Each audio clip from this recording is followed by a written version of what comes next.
சஷ்டி கவசத்துல ஒரு வரி வருது, ஒரு நாள் 36 கொண்டு.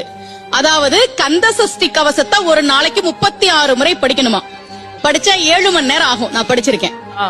ஆனா கலியுகத்துல கந்த சஷ்டி கவசத்தை ஒரு நாளைக்கு 36 முறை படிக்கிறதுக்கு நேரம் இருக்காதுன்னு தான் அதுலயே சூட்சுமமாக ரகசியமாக ஒரு விஷயம் சொல்லப்பட்டிருக்கு. முருகனுடைய அருளால் நான் தெரிஞ்சுக்கிட்டேன். அதை நான் உங்களுக்கு சொல்றேன்.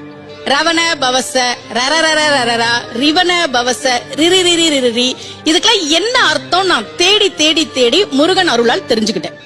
சரவண பவ முருகனுக்கான மந்திரம். இத 6 முறை சொல்லணும். இப்ப சாவ தூக்கி பின்னாடி போட்டீங்கன்னா ரவண பவச, அத 6 முறை சொல்லணும். இப்ப ராவ தூக்கி பின்னாடி போட்டா வனப வசர, வாவ தூக்கி பின்னாடி போட்டா நபவ சரவ, இப்ப நாவ தூக்கி பின்னாடி போட்டா பவ சரவண, பாவ தூக்கி பின்னாடி போட்டா வசர வனப. ஒன்னொன்னையும் 6 முறை சொன்னா 6 × 6 36 வரும். இப்படி சொன்னால் 5 நிமிஷம்